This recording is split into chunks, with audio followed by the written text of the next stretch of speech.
You stole my cards. Borrowed. Borrowed without permission.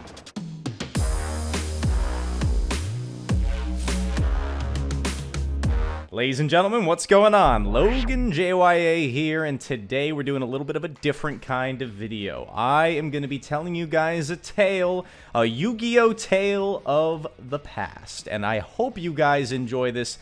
It's a little bit of a different style, in the same vein of the last video that we did, so let me know what you think of this format of video in the comments down below. I'd love to hear from you. You guys want to see more of it? You want to see less of it? You guys let me know, and I will happily take your feedback. But I think you guys are really going to dig this particular story. Let's dive into the tale of the Locals Thief.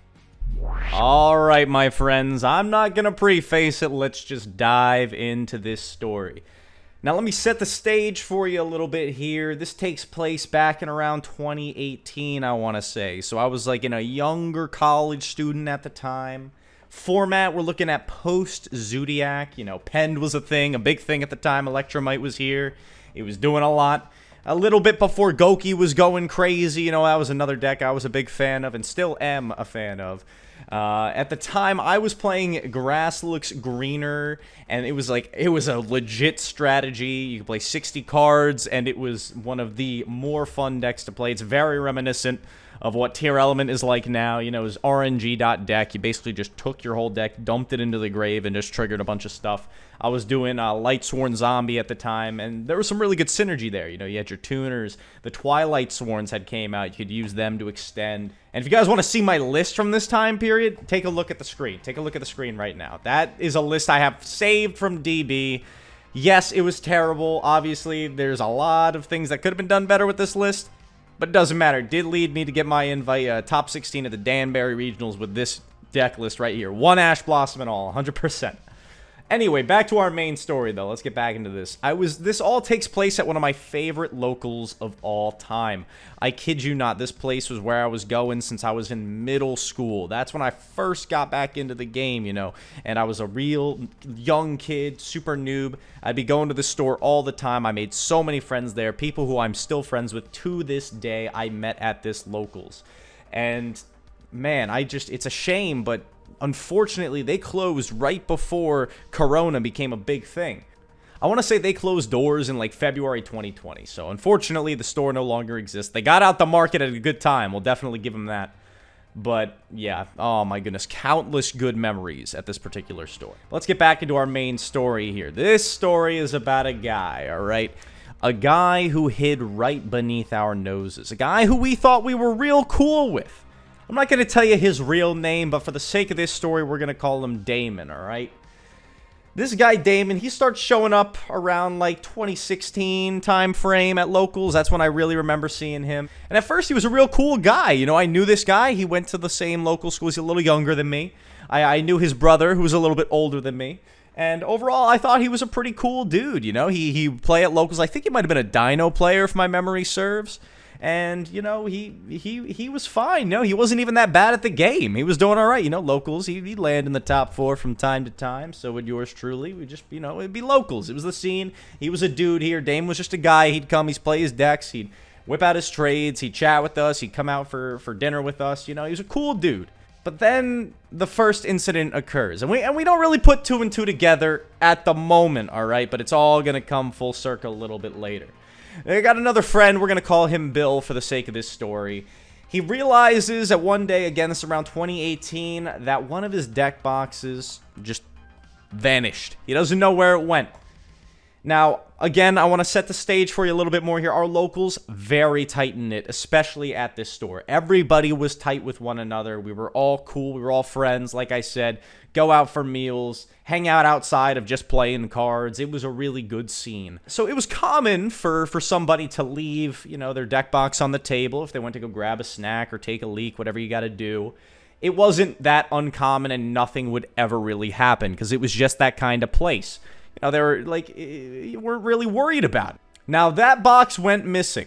And fortunately, it was a box of extra staples and trades. You know, nothing crazy. It wasn't Bill's deck that he was playing at the time, which may have been, you know, far more devastating. Because, you know, we're young at the time in college age, you know, young college age.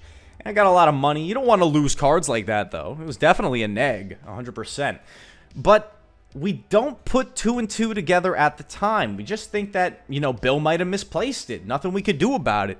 It just dropped off the face of the earth. No idea where it ended up being.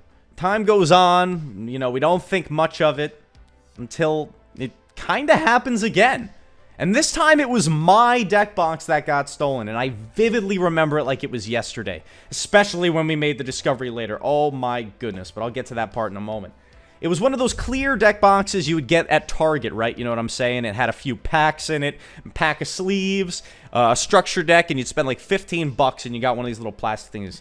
It was, I remember getting a few of those, and I still have those deck boxes to this day. But that was one of the boxes that I had that just went missing. You know, I probably took it out, I put it on the table, I was going through my bag, didn't think much of it. I definitely would have put it back in my bag later in the day, but it happened to vanish, and I didn't realize it at the time, but when I got home, I was like, what the heck, where's this deck box? I don't know what's going on here. So, this one was a little bit more expensive than Bill's. It was a similar deal, mostly like staples, trades, you know, things I'd like to have access to at locals. Which makes me think it was even more devious as to what was going on. But there was one card in particular, the one that really sticks out bright as day in my memory. And that was an Alti First Silent Honor arc that I had in there. And, you know, at the time, it wasn't a very relevant card. But it was one that I liked. It was one that I had a connection with. It was a card I loved playing back in the day. And I know that I had it in this box. So when I lost this box, I was like, dang, it really sucks. Because I really liked that particular card.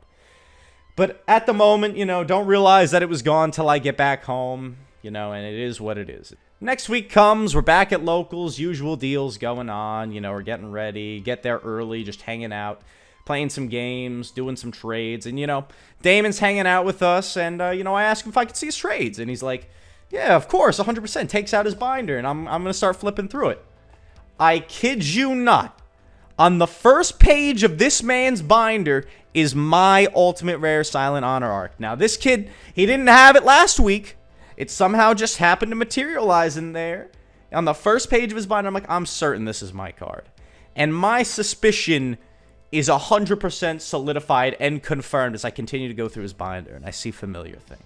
Another thing that sticks out to me from memory is some of the dinosaur Exceed monsters, which are actually ironically dragons, but it was a Lagia and a Dolka. I had an ultra rare Lagia from Photon Shockwave and a secret rare Dolka from the same set, because I had like some pieces of a dino deck in there myself. I see them in his book, and I guess he didn't realize whose box he took and then proceeded to put into his binder, because I feel like if he knew it was my box, he wouldn't have been so willing to show me his binder. He could have easily BS'd and said, nah, man, left it at home today. He didn't put two and two together. But I definitely sure as heck did. And I knew these were my cards. But I didn't go out for the throat at the moment, all right? You know, this guy, listen, although he was younger than me, he was a little bit taller than me, a little bit stockier than me, and I was like, listen, I don't think this is going to come into a real confrontation, but let's let this stew for a second. I got to go talk to my boys, and we'll address this in a moment. So I politely tell him, you know, thanks, but no thanks. I hand him back his binder, and I be on my merry way. I keep it pretty casual. I pull my friends to the side and let them know what I ended up seeing. And we just go up straight to him, you know. I get 2 or 3 buddies of mine. We get together and we go up to him and we're like, listen, man, we're just gonna be 100% straight with you. We know what you did. Give us the cards back and we'll call it there, all right? We're not gonna take it, we're not gonna escalate the situation further. Give us the cards, no harm will come to you. It wasn't a threat. We weren't gonna beat this guy up, but we wanted the stuff back. So Damon reaches into his bag, takes out that exact plastic deck box I was talking about earlier, takes my cards out of the binder, slips them right back in there. He's trying to say, oh, I didn't realize that this was your box, you know, I found it here, yada, yada, yada. I'm like, okay, doesn't mean that you take the cards out of it and put it in your own trade binder. That's not the only thing he takes out and returns, though. He said he also happened to find Bill's deck box. Would you believe that? That deck box that went missing months ago or weeks ago, however long it was, he happened to have that as well. So he returns it to us, and you know what we do? No, we don't beat him up. No, we don't call the police, but we just strongly encourage him not to come back to the store, because we don't need that kind of toxicity going on here, all right? So we willfully encourage him, listen, man, I think it's a good idea if you don't come back here, you know. Don't see him for a long time. Maybe there's a sequel to this story, there very well may be, because I do run into this kid again. But different context, different location, different circumstances. Overall, what he stole was easily worth probably, I'd say, roughly between Bill and I's box, like about $300 worth of cards. You know, not super big money, but, you know, when you're a college kid, $300 in trading cards that you spent your hard-earned money on is nothing to scoff at either at the same time. And this kid was right under our noses. We were still hanging out with him the whole time. You know, I didn't think much of it. Like, when Bill's box went missing, we didn't think about it. We thought he misplaced it. And then same thing happens to me, like, you know, a few weeks to a month or two later, and I'm like, oh, hang on, what's going on here? And then the very next week, take a look in this kid's binder, and I see my cards in there. He thinks they weren't. He didn't realize they were mine. He shows me them. That is ridiculous. But that's the story, guys. That's the tale of the locals thief who ended up stealing hundreds of dollars of cards from us right underneath our noses. And, you know, fortunately enough, the story has a happy ending. Everybody got their stuff back, and I know it doesn't always end that way. So this video goes out to anybody who's ever had cards of theirs stolen. You know, I have also had cards stolen, and I didn't get them back. And maybe that's a story for a future video, but, you know, listen. If you guys have ever had a similar experience, I'd love to hear about it. Let me know in the comments section down below. What kind of locals thievery did you guys have in your own circumstances? When did it happen? I would love to hear from you. Fill me in the comments. But again, guys, let me know what you thought about this video. Again, a new kind of style of video here. We're doing a little bit of a storytelling scheme. I hope you enjoyed the gameplay that was playing in the background, a little bit of the visuals while we're talking through stuff.